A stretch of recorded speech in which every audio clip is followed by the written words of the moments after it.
Mergulhando no universo do direito. Entrevistas com especialistas no assunto. Direito no ar.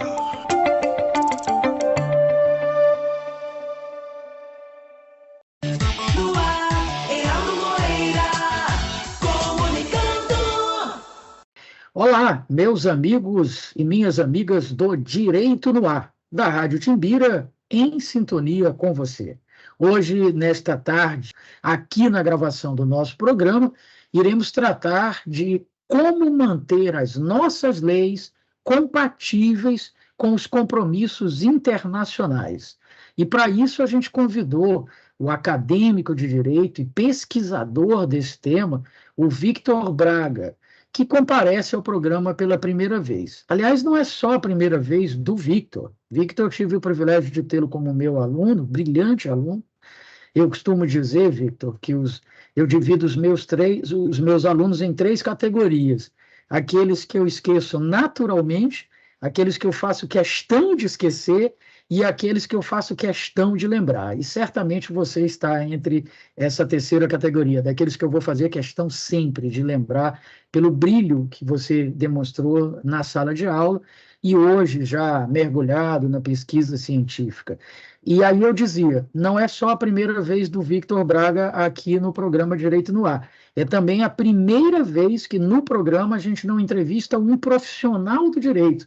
A gente vai entrevistar um acadêmico de direito, ou seja, alguém que ainda está fazendo o curso de direito.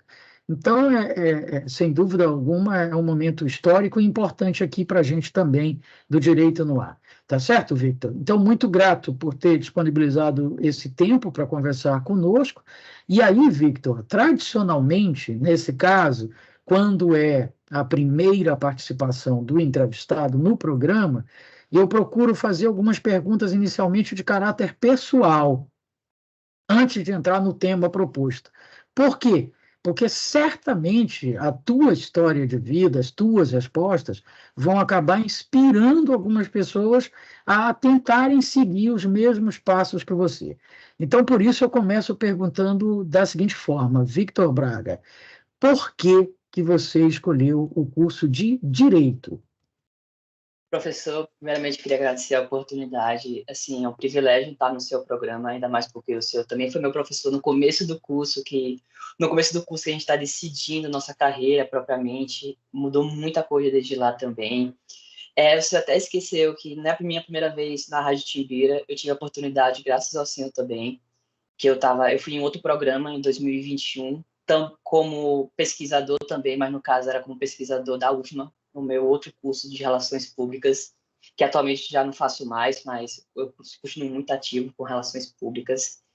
E, professor, foi algo muito complicado eu realmente resolver direito. Eu acho que foi meio que difícil para eu aceitar realmente e acreditar que eu queria direito. Por quê? Vou falar para o senhor. Desde o meu ensino médio todo, propriamente, eu sempre participei de alguns eventos extracurriculares dentro do Colégio Pão Açúcar. E lá tem um projeto que atualmente eu faço parte organizando, na época eu estava participando do evento como aluno, que é a UPA-ONU. O que seria exatamente a UPA-ONU? A UPA-ONU é uma simulação da ONU. Então, lá os alunos, eles são diplomatas dos países e eles têm que defender aquele país, desde o Brasil, Rússia, Estados Unidos, qualquer país que seja. Então, a partir de lá, que eu comecei a criar um interesse na área do direito internacional, propriamente do direito, e aos poucos eu fui realmente amando essa prática do direito. De começo, não vou negar, acho que é até normal qualquer pessoa querer a área de medicina. Então, durante algum tempo, eu fui querendo medicina, mas depois, quando saí do ensino médio, eu acho que, querendo ou não, tirei aquele peso do colégio, estava realmente com a cabeça mais limpa, que foi, no caso, foi em 2020, época de pandemia, eu comecei a pensar realmente do que eu queria para a minha vida.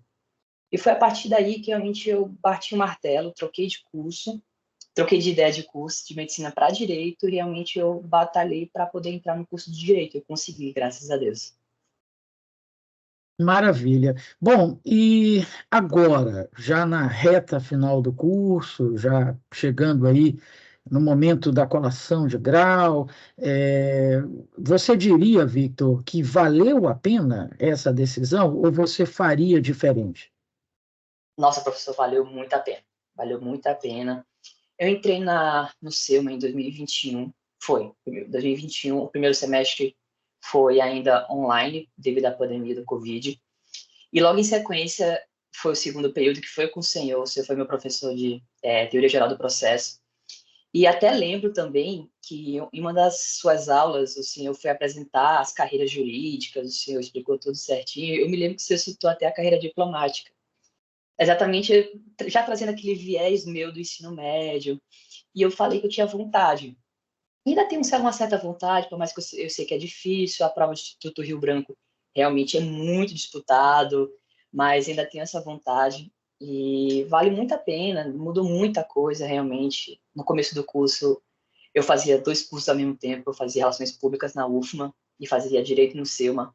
Infelizmente não faço mais, como eu já falei, muito mais pela correria, cansaço propriamente. Aí eu decidi me manter em Direito, mas com certo viés para Relações Públicas. A gente estava falando anteriormente, eu organizo alguns eventos no SEUMA junto com a coordenação, a coordenadora Jaque, o coordenador Silvio, me chamam, eu ajudo, não tem nenhum problema, até porque antigamente eu era o aluno do Colégio Pão Açúcar, eu participava do evento. Agora eu organizo a UPA ONU, realmente indo atrás de fazer kit para os alunos, porque querendo ou não, eu quero transmitir o que eu passei naquela época, que é muito gratificante. Tipo,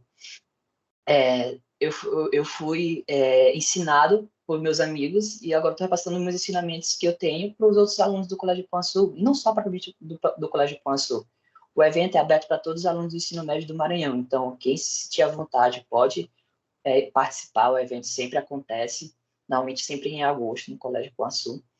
Então, assim, é muito gratificante. Ainda tenho 2 anos de curso, é muito estranho para mim, 2 anos de curso na graduação, por mais que ainda queira fazer o mestrado, vou ficar mais 2 anos no SEUMA provavelmente, então são 4 anos ainda conectado com o SEUMA. E é um longo caminho ainda, porque 7º período ainda não tive cadeiras práticas, estágio obrigatório, então eu sei que realmente ainda tenho muito a batalhar. Maravilha. Bom, agora que a gente conhece um pouco mais da história desse jovem tão brilhante, o Victor Braga, ele lembrou, né, que ele já esteve, sim, na Timbira, não do Direito no Ar, num outro programa e falando sobre um outro tema. Vamos começar, então, a tratar do assunto de hoje, que eu disse na abertura do programa, que é como manter as nossas leis, as leis brasileiras, claro, compatíveis com os compromissos internacionais que o Brasil assume com outros países. É esse o tema, não é, Victor? Mas eu queria que você definisse para a gente, para a nossa teleaudiência, o que seria exatamente isso.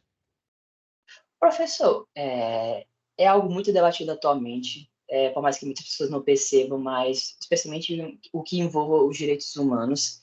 Muitas pessoas podem entender que, por se tratar de tratados internacionais, de leis internacionais, eles podem sobressair a Constituição Federal, e não é assim que funciona realmente. Então, acaba que, querendo ou não, juntamente com o meu orientador da pesquisa, o professor Diogo, a gente tentou pegar essa pergunta principal e fazer estudo de caso, ver novidades propriamente no ordenamento jurídico. Então, essa comparação é muito nítida. Muitas pessoas podem dizer que eles são diferentes, muitas pessoas podem dizer que eles se completam, e eu acredito que sim, eles se completam. Isso daí é inquestionável. Querendo ou não, a gente aprende muito com as situações internacionais, entendeu? E é exatamente o que a gente debate no nosso artigo, eu e o professor Diogo. O professor Diogo, inclusive, que já foi entrevistado aqui também pelo Direito no Ar, se eu não estou enganado, foi sobre o trabalho de conclusão dele no mestrado. Bom, Victor, mas e como é que surgiu o teu interesse por esse tema? Porque é difícil, né? A gente vê na graduação em Direito o aluno se interessar pelo direito internacional. Até porque é uma cadeira que é só dada normalmente lá no final do curso, o cara já está afim mais de sair mesmo da faculdade, já não aguenta mais de tanto estudar, e aí acaba não dando a relevância que a disciplina tem, né? Isso advém do fato de você ter feito também o curso, embora esteja momentaneamente paralisado, de relações públicas, Isso advém do fato de que você tem alguma facilidade para tratar com línguas estrangeiras? De onde é que surge esse interesse pelo direito internacional? Professor, como o senhor falou, realmente é muito estranho, porque realmente a cadeira de Direito Internacional e a cadeira também de Direitos Humanos é só dada no 10º período, então realmente ainda não tive essa cadeira. Mas como eu falei, como eu já participava de eventos que tratavam sobre um pouco de direito internacional, eu sempre tive um interesse, por mais que eu não tivesse o domínio próprio do conteúdo, isso daí é inquestionável. Mas no final de 2022, o SEMA abriu o seletivo do PIBIC, né, que é o Programa de Iniciação Científica da instituição. E aí, entre as listas dos professores, dois temas me chamaram a atenção, do professor Diogo e de outro professor. E eu quis fazer realmente do professor Diogo. Quando eu fui ler o tema propriamente, que é controle de convencionalidade, eu não entendi nada, assunto. Foi muito estranho para mim. Mas antes de fazer a prova, dei uma pesquisada, dei uma lida em artigos, livros, para realmente ter domínio e tentar conseguir passar na prova, claro, porque realmente um desejo meu ser pesquisador desde o começo.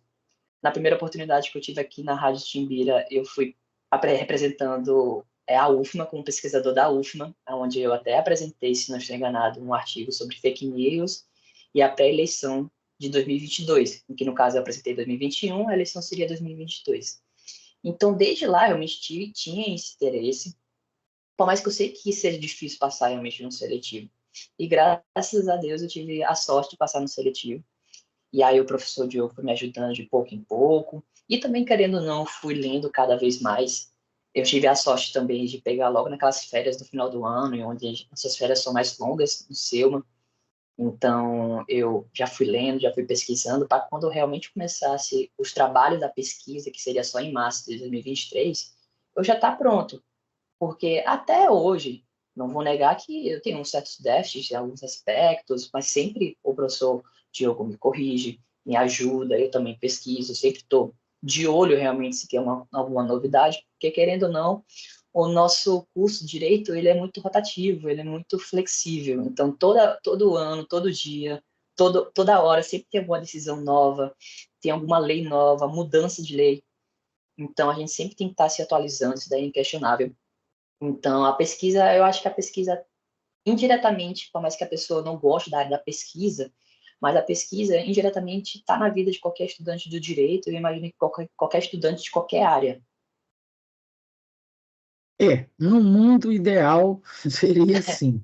Mas, infelizmente, Victor, e aí eu tenho lugar de fala por ser professor há tantos Claro, anos e conhecer bem o perfil discente, a maioria, a grande maioria dos alunos vai na contramão daquilo que você está falando. Não quer nem saber de pesquisa, às vezes tem dificuldade até para criar o hábito da leitura, não é? Que é sim, básico para qualquer curso, especialmente para um curso como o de direito, até em função do que você disse, das atualizações quase que diárias das fontes do direito, da lei, da doutrina, da jurisprudência, enfim.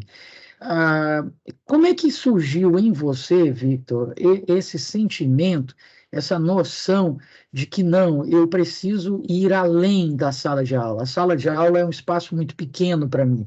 Eu preciso ir além desses muros aqui e ir me aprofundar no estudo e ir para a pesquisa científica. professor, como eu sempre tive essa vontade, eu sempre realmente eu corri atrás, desde sempre. Quando eu apresentei o meu primeiro artigo para o CEIOM, por mais que aquele artigo eu vendo agora estava muito incompleto, querendo ou não, estava no começo do curso de Relações Públicas, que é um curso de comunicação social, por isso que é um outro viés aquele artigo. E a área do direito é muito completo. Como o senhor falou, a questão de sempre estar se atualizando, sempre me indagou bastante. Ainda mais na área do direito internacional, por ser uma área que eu não tinha conhecimento, né? Por eu não ter tido a cadeira, por eu me interessar na área, eu sempre tive interesse, tipo assim, me aprofundar realmente. Até porque eu ainda tenho um certo desejo de seguir a carreira de diplomata, ou seguir, nem que seja seguir a área do direito internacional propriamente só na pesquisa, mas por se tratar de uma matéria que eu goste bastante, que eu tenha muito interesse, eu sempre vou além, não só propriamente no direito internacional, mas uma outra matéria que eu posso dizer que eu gosto bastante é tipo direito penal, civil, quando eu estou focado no direito de família, que teve até uma decisão recentemente. Então, querendo ou não, quando eu vejo uma oportunidade de melhorar meu conhecimento, sempre vou atrás, sempre estou me atualizando, porque às vezes a gente pode reclamar da rotina, mas é sempre bom, é gostoso realmente estudar e ler algo que tu gosta. É gratificante tu ler e escrever, é muito gratificante. Querendo ou não, quando tu está escrevendo, muitas pessoas vão ler, pessoas vão concordar, pessoas vão discordar. E quando traz o debate, é muito gratificante. Quando a pessoa, numa roda de conversa, ela pode dizer, pô, discordo de você, mas eu gostei do seu tema, ou discordo de você e traz uma outra visão de outro conhecimento e complementa o seu artigo e melhora ele mais ainda, é muito gratificante. Eu tive essa oportunidade até mesmo no CONPED, que é o Congresso Nacional de Pós-Graduação de Pesquisa de Direito, que foi em Fortaleza, onde eu estava eu apresentei o meu artigo lá e eu era o único graduando da sala, foi muito estranho para mim, eu fiquei até um pouco acolhido para trás, mas quando eu apresentei junto com o meu amigo, o professor Guilherme Santana, o professor Guilherme também me ajudou bastante, eu tá no meio de tanta gente importante, e muitas pessoas concordaram com o meu tema, ficaram reflexivos, porque essa questão do direito internacional e do ordenamento jurídico brasileiro é muito discutida atualmente, nos últimos anos. Está tendo realmente uma evolução. Um dos aspectos que eu vou levantar posteriormente é até mesmo no concurso da magistratura, foi colocado a matéria de direitos humanos, controle de convencionalidade, a questão de ter mais mulheres dentro do curso. Então, aos poucos, está entrando realmente a importância dos direitos humanos e do direito internacional. Você citou agora o professor Guilherme Santana, ele já foi entrevistado aqui no programa também, 2 vezes. Então, a gente está realmente no meio daqueles que realmente se interessam pela pesquisa e pelo conhecimento. Bom, Victor, a propósito, né, você já mencionou o Diogo, já mencionou o Guilherme. É claro que para o aluno, o professor acaba sendo uma referência, né? Ou positiva ou negativa. Assim como a gente divide os alunos em categorias, eu acredito que os alunos façam a mesma coisa também. E tem aqueles professores que acabam servindo de exemplo, de norte para a gente. Hoje mesmo, pela manhã, eu estava dando aula e estava dizendo que eu me interessei muito em transformar a didática do ensino do direito para tornar algo mais acessível, mais simples para os alunos, a partir do momento em que eu tive um professor que fez isso, na pós-graduação, o professor de pós-graduação em processo civil, que foi a primeira pós-graduação que eu fiz, ele hoje é desembargador federal, o professor Roy Reis Fried, tem várias obras publicadas e tal, e ele dava uma aula muito leve, muito agradável, muito engraçada, cheia de exemplos reais, e usando sempre frases de efeito, assim, engraçadas, curiosas. E eu percebi ali, poxa, as aulas podiam ser assim, elas não precisam ser pesadas, elas não precisam ser densas, elas não precisam carregar no juridiquês, que o aluno às vezes fica sem entender nada, tem que buscar a informação, se a informação já vier de forma clara no início, e você compreende isso de maneira mais fácil, porque você já estudou um pouco da área da comunicação e sabe como é importante a gente se comunicar bem, para que as pessoas entendam quais são as nossas ideias. Então, assim como esse professor e tantos outros foram referências para mim, eu imagino que o Diogo e o Guilherme sejam também referências para você. E o apoio deles te orientando nas tuas pesquisas, nos teus trabalhos científicos, qual a relevância disso? Professor, assim, eu complemento com a sua fala, mas eu também sou faz parte desse trajeto, isso aí é inquestionável. Para acreditar em um aluno em segundo período, empolgado, é bem difícil, entendeu? Mas, em especial, o professor Diogo e o professor Guilherme, assim, se não fossem eles, eu não estaria aqui, sendo bem sincero com o senhor, não teria alcançado o que eu alcancei no ano de 2023 e atualmente também. Então, eles são meus professores, mas também são amigos, eu posso conversar com eles tranquilamente, eles dão muitos puxões de orelha, isso daí é inquestionável. Então, especialmente o professor Guilherme, graças a ele, ele percebeu um pequeno erro no nosso primeiro artigo, e a gente corrigiu, já foi atrás de resolver. O meu primeiro artigo, propriamente, que a gente publicou no Congresso Virtual de Blumenau, pela FURB, a gente já resolveu o problema, porque, primeiramente, eu tinha submetido um resumo expandido, onde ele tinha visto um problema, ele, não, porque ele tem a base de constitucional, o pai dele também é professor de constitucional pela UFMA, então é um complemento. O professor Diogo, propriamente, não tenho palavra para descrever ele, desde o começo do ano de 2022, eu estava já enchendo o saco dele, já empolgado com a pesquisa, ele de férias, entendeu?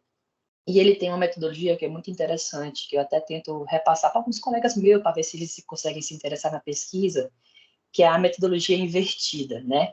Como alguns professores fazem, que é o aluno dá aula e o professor fica sentado, ele faz isso um pouco comigo. Que ele manda algumas perguntas para eu responder e cabe a mim ir atrás e responder essas perguntas, entendeu? Então, se não fosse, até mesmo pelo apoio do professor, se não fosse realmente o pesquisador fosse atrás de responder essas perguntas dele, realmente a pesquisa nem teria ido para frente, entendeu? Então, acaba que essa metodologia dele sempre me passar algumas atividades pontuais, de eu pesquisar, ir atrás, realmente me ajudou muito mesmo. Ele já até... Eu tive a oportunidade de avaliar um artigo junto com ele me mostrar como é feito, no caso, na visão dele, né, como ele avalia um artigo, quais são os erros, quais são as facilidades, o que chama a atenção num artigo para um avaliador, o que a gente pode colocar, o que a gente não pode colocar. Então, o professor Diogo, ele sempre, até mesmo já me aproximou com o mestrado pela Universidade de Selma. Algumas aulas já fui, ele já me mandou material, porque é muito importante ter esse apoio do pesquisador, do orientando com o orientador. Então, essa facilidade que ele me deu, esse apoio, foi inquestionável. Em 2023, no começo do ano, o professor Guilherme, ele ainda era mestrando do Selma, então ele fez questão realmente de me aproximar, não só com o professor Guilherme, propriamente com a coordenadora do curso, a Edith, com o professor Tiago Alisson, com o mestrando também, que até então está aqui, o Alexandre. Então, todas essas pessoas que eu citei, eles me ajudam de certa maneira, porque como os ouvintes sabem, eu ainda sou graduando, ainda estou em processo de aprender, de melhorar. Então, eu também tive a sorte do professor Diogo ser meu professor de constitucional, então fiquei bem próximo dele realmente, então ele fez questão de me ensinar algumas coisas que é importante. E a matéria de direito constitucional, eu ia debater a matéria dele propriamente, era um pouco sobre as gerações, a geração de constitucional, sobre os direitos humanos, a questão da criação da primeira Constituição até a Constituição do Brasil, propriamente o quanto o ser humano evolui. Então, isso daí, o apoio deles no geral, da instituição Selma e também da coordenação de direito, realmente me ajudou bastante. Maravilha. Estamos conversando hoje aqui no programa Direito no Ar com o acadêmico de Direito Victor Braga, que está falando sobre como manter as nossas leis compatíveis com os compromissos internacionais.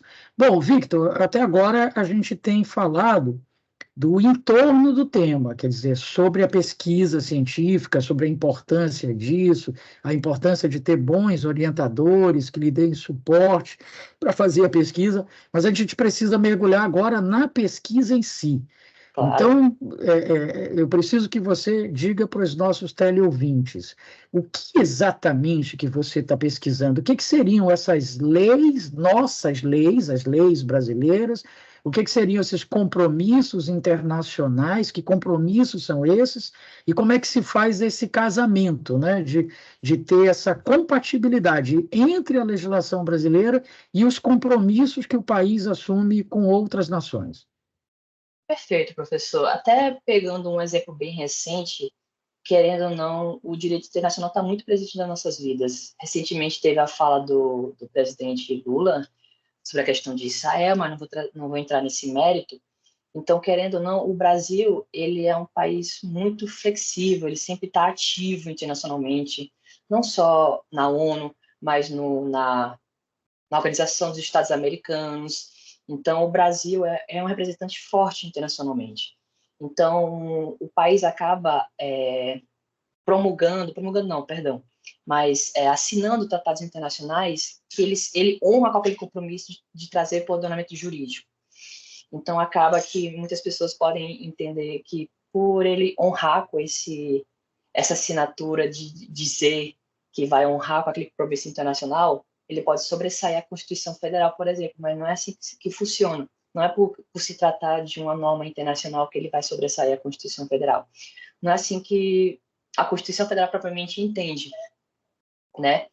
Então, até em 2004, teve uma emenda constitucional para que, no artigo 5º, parágrafo 3º, ele faz com que, para essas normas internacionais entrem na nossa Constituição, sejam realmente implementadas no Brasil, tem que ter uma votação. O que seria essa votação? Seria a votação para ver realmente se ele está de acordo com a nossa Constituição.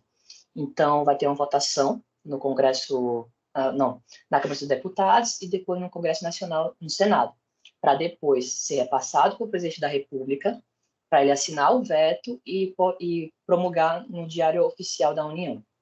Então, acaba que, querendo ou não, foi pré-estabelecido um rito, foi pré-estabelecido uma ordem para se seguir. Mas muitos juristas não entendem isso. Como eu falei, muitos juristas entendem que a norma internacional pode sobressair o ordenamento jurídico. E foi exatamente um dos pontos levantados com eu e o professor Diogo. Propriamente, essa pergunta principal está em volta na pesquisa do meu professor Diogo. Eu tenho minha própria pesquisa, onde eu fiz um estudo de caso, que só estou esperando a avaliação para ser publicado, sobre a implementação do último tratado internacional feita na Constituição Federal, que foi feito pelo presidente, na época, Bolsonaro, em 2022, onde ele promulgou a Convenção do Racismo, no começo de 2022, que foi o último tratado internacional que entrou no nosso ordenamento jurídico, junto com outros 3. Então, atualmente, só tem 4 tratados internacionais aprovados. E até algo irônico, porque com a minha pesquisa, com ir mais a fundo, eu descobri outros tratados internacionais que até hoje nunca foi aprovado no Congresso Nacional. Está parado há anos. A Convenção do Idoso está há 7 anos parado. E tem decisão de juízes que usaram a Convenção do Idoso sem ser aprovada, sem seguir o rito de acordo com a emenda constitucional. Então, ela está sendo usada de uma maneira supralegal. Entende? E isso aí é algo muito interessante que a gente, no começo da pesquisa, eu e o professor Diogo, a gente achava que estava tendo uma mudança por completo, dos juristas estarem realmente levando em consideração o direito internacional acima da Constituição, mas aos poucos a gente foi percebendo que não é assim bem que funciona. Então, é um complemento. Da mesma maneira que alguns juízes vão entender, vão interpretar, tipo, esse tratado internacional não foi aprovado ainda, a gente não vai dar essa sentença, outros têm uma visão contrária.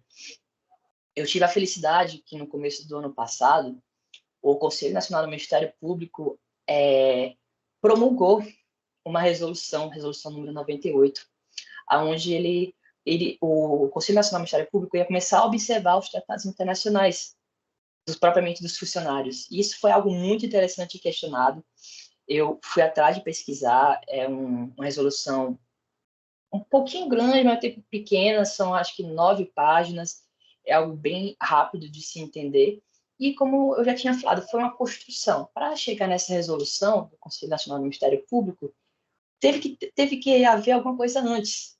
Então, também teve a resolução no CNJ, com o Pacto Nacional dos Direitos Humanos, que foi até feito em diversos tribunais, aulas para poder demonstrar, slides para apresentar para os juízes.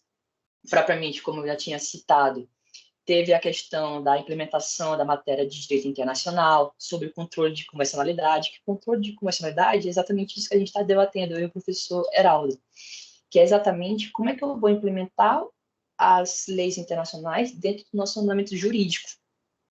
E a gente entende, eu e o professor Diogo, que está tendo uma mudança para o monismo. O monismo seria o uso das leis internacionais acima da Constituição.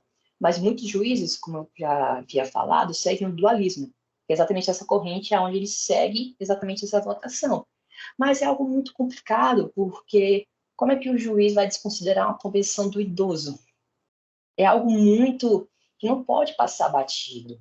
Propriamente, a Convenção do Racismo, que já foi promulgada, já está como uma emenda constitucional, eu também achei uma decisão em 2021 que ela foi usada sem tá aprovada. Um caso muito grande na época, se eu posso explicar rapidamente sobre esse caso, a Convenção do Racismo, que foi de um youtuber. Um youtuber, ele num podcast, teve um ato racista. E aí derrubaram o canal dele. E aí ele tentou entrar na justiça para tentar reativar o canal dele com a justificativa que é através do canal que ele ganha o dinheiro para sobreviver. E o juiz disse que não ia aceitar essa justificativa e usou a Convenção do Racismo, sem estar promulgada ainda pelo presidente da República, porque ele já tinha sido votado na Câmara dos Deputados, já tinha sido votado no Congresso, mas ele não havia o decreto do Executivo, não havia o decreto do presidente. Então, ela não era uma emenda constitucional ainda. E é algo que a gente não pode aceitar. A gente não pode deixar batido, passar decisões baseadas em algo porque propriamente não foi assinada ainda, não passou pelo rito. Entendi. Bom, então, para reforçar tudo aquilo que o Vitor está dizendo, o que há na realidade é o seguinte: o Brasil assina com outro país um tratado, que é uma lei internacional, e essa lei internacional, para que ela tenha validade internamente dentro do Brasil, ela precisa ser aprovada pelas duas casas do Congresso, pela Câmara e pelo Senado. E aí depois ser aprovada, entre aspas, também pelo presidente da República, o chefe do Poder Executivo, para que ela se torne, então, uma lei nacional também, porque internacional ela já é, na medida em que foi criada pelo Brasil em conjunto com outro ou com outros países. Mas para se tornar lei aqui dentro também, ela precisa passar por todo esse procedimento. Ok. E aos que entendem que sem isso ela não teria validade, ela não poderia ser aplicada, e há outros que entendem que, ainda que sem esse formalismo, ela poderia sim ser aplicada. Porque aí reside o ponto, não é, Victor? Se a gente olhar sobre a questão estritamente formal, né, legal, ela não vale, enquanto não passar por todo o rito, enquanto não for aprovada. Mas em se tratando de questões tão sensíveis como o cuidado com o idoso, como qualquer tipo de discriminação, inclusive o racismo e tal, ainda que não tenha sido aprovada, ainda que seja talvez até uma minuta de tratado, não seja nem um tratado, certamente um juiz preocupado muito mais com o conteúdo, em fazer justiça, do que com a legalidade, com o formalismo, ele vai acabar aplicando. É isso que você tem encontrado, ou eu falei alguma bobagem, Vitor? Não, nem um pouco, profissionalmente é isso que eu tenho encontrado.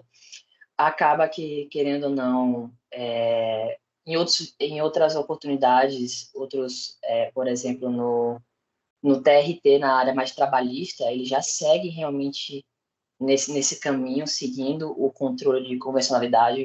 Muitas decisões que envolvam o trabalhador, ele segue realmente bem rígido. O professor Diogo, toda vez que eu trazia alguma decisão que envolvia direito do trabalho, ele sempre falava: não, Vitor, isso daqui realmente é o normal, é o padrão que ele segue. Então, é até um exemplo de demonstração de algo muito mais ativo que a gente acaba não percebendo. Por quê, professor? Está havendo a construção. O Conselho Nacional do Ministério Público está mudando, o CNJ está mudando. Então, está havendo realmente um complemento para mudar isso. porque ficar, por exemplo, a Convenção do Idoso ficar 7 anos parado no Congresso, esperando a votação, é uma situação bem indelicada, é uma situação bem chata, por mais que a gente sabe que o Congresso realmente tem muitas votações para fazer, tem a questão do viés político, eles acabam mudando a votação dependendo do dia, então acaba que, para eles, aquilo não é importante, eles vão deixando de canto. Isso é muito triste. Então, esses tratados internacionais assinados pelo Brasil é muito importante. Eles firmaram um contrato internacionalmente, eles firmaram um compromisso de trazer a Convenção do Idoso para o Brasil, a Convenção do Racismo e propriamente outros tratados internacionais.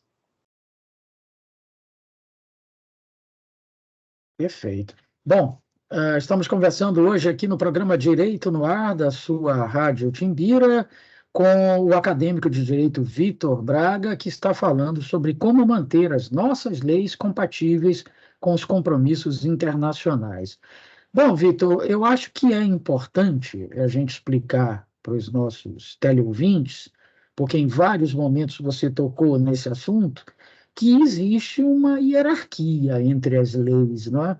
A gente, embora entenda que toda e qualquer lei tem que ser cumprida, mas entre as leis há uma hierarquia. Tem leis que valem mais do que outras leis. E, como tal, aquelas que valem menos não podem contrariar aquelas que estão acima dela. É a teoria da hierarquia das leis. Você podia explicar isso um pouco mais para os nossos teleouvintes, Victor? Professor, pegando o exemplo do direito internacional, isso daí é até um questionamento muito levantado, porque esse é o ponto debatido na doutrina do dualismo, porque a Câmara dos Deputados e o Senado têm que verificar se aquele tratado internacional está de acordo com a nossa Constituição. Então, propriamente, eles não podem aceitar qualquer tratado, pode ter algo que esteja diferente. Então, por isso que é inquestionável a importância de realmente ter uma votação, de ter esse detalhe de não aceitar qualquer tratado. Então, quando se trata dessa questão da hierarquia, é inquestionável a importância desse rito proposto pela emenda constitucional. Não é qualquer tratado que pode se passar e sobressai a Constituição Federal. É realmente algo que não tem cabimento. Mas, como já haviam falado, deixar certas situações passar despercebido ou deixar de canto é algo que a gente não pode aceitar. Realmente a gente tem que ir atrás de resolver de alguma maneira, nem que seja mandando e-mail para os deputados, nem que seja fazer alguma coisa virtualmente. Por quê, professor?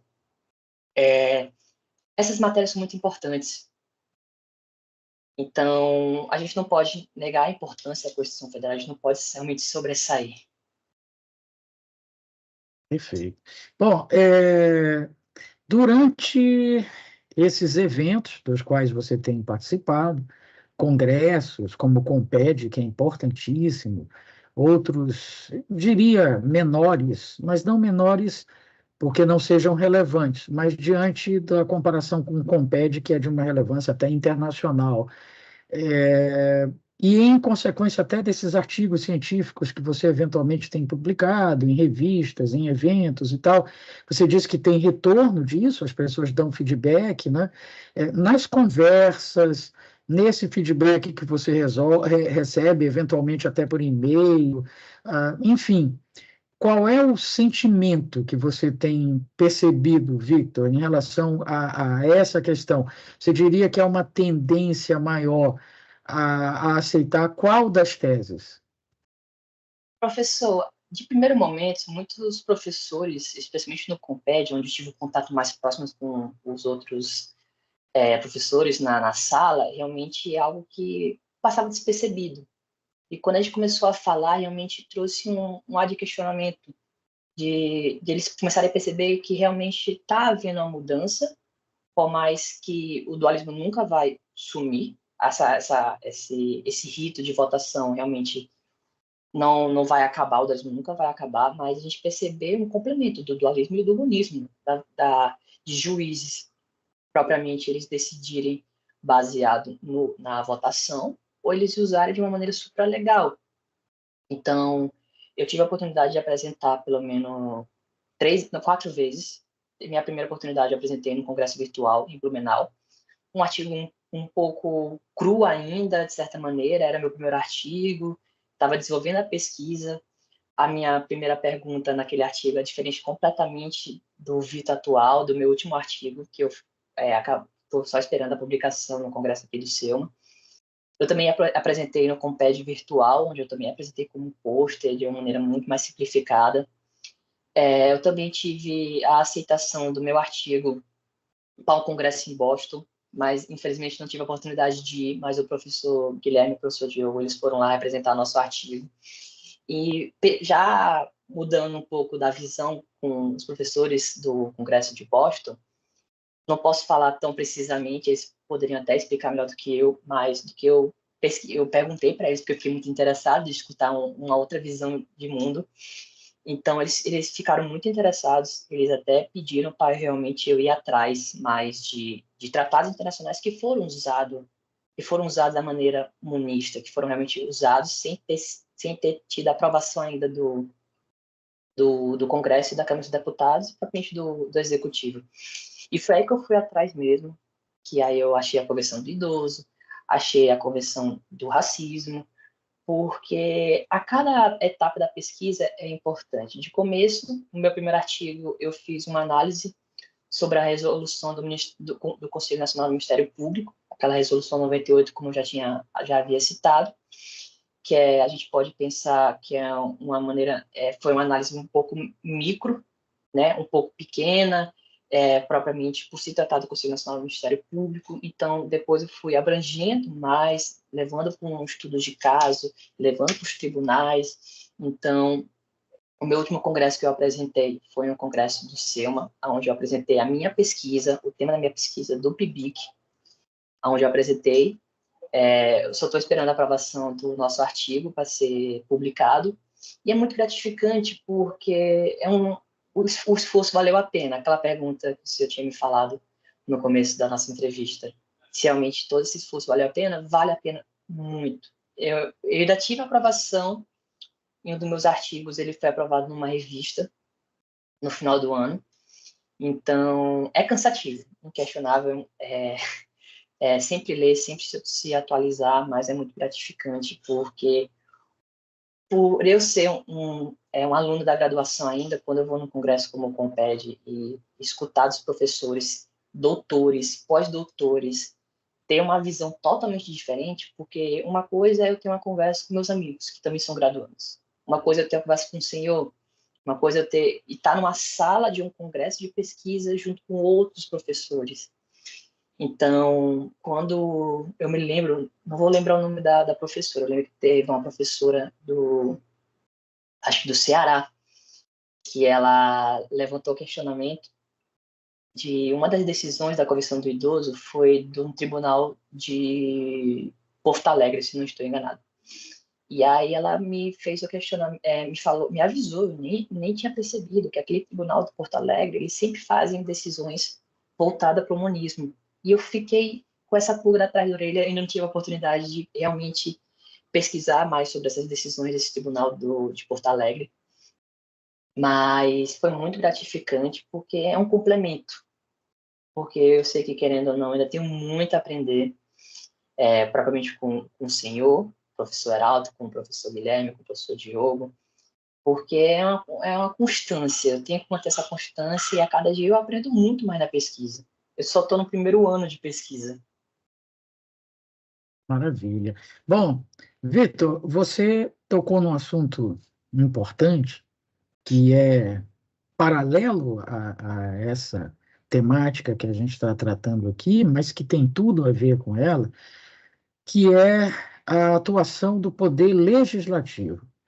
Porque o poder legislativo ele tem essa função, né? Essa função de criar o nosso direito, as nossas leis, inclusive incorporar as nossas leis às leis internacionais, os tratados assinados pelo Brasil e tal.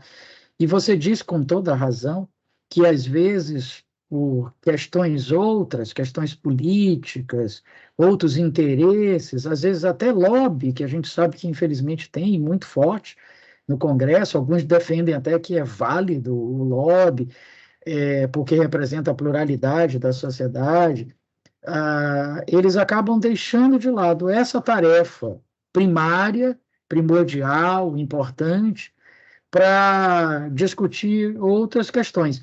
Então, o Congresso passa a ter uma função muito mais política do que legislativa. Você, de alguma forma, tem encontrado isso na pesquisa ou isso é uma visão pessoal? Professor, eu concordo, de certa maneira também é uma opinião meio que pessoal, mas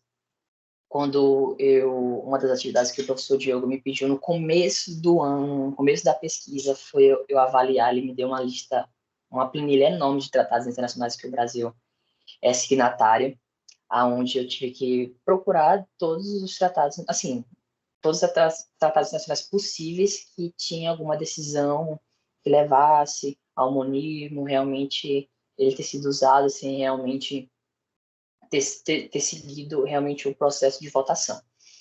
E foram poucos, por incrível que pareça, foram poucos tratados internacionais que eu achei que realmente não foram aprovados ainda.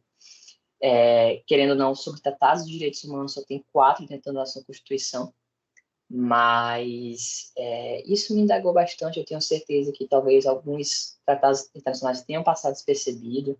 Eu já estou realmente indo atrás de ver esse cuidado, porque quando a gente encontra uma decisão, como, por exemplo, a do canal do YouTube, onde ele teve uma fala totalmente racista, ele querer ainda tentar justificar, tentar ir para o segundo grau, tentar resolver, isso daí é uma loucura. É uma loucura. E quando o juiz tem realmente uma decisão baseada num tratado como esse, o impacto é muito importante. Muito bem. Bom, Vitor, a gente está chegando na parte final da nossa entrevista. Eu queria dar um exemplo, porque você até citou, né, que o judiciário ele tem aplicado esses tratados, às vezes sem que eles tenham sido aprovados formalmente, e aí, mais uma vez, fazendo um paralelo, né, para a gente tentar, de alguma forma, conectar com a tua pesquisa. O Judiciário aprovou agora, recentemente, o CNJ, uma norma determinando que nos concursos para a magistratura, concurso para juiz, que a gente tenha algum tratamento diferenciado para as pessoas com deficiência, que passa pela questão dos direitos humanos também, não é? Eu queria a tua opinião sobre isso. Professor, isso é muito importante.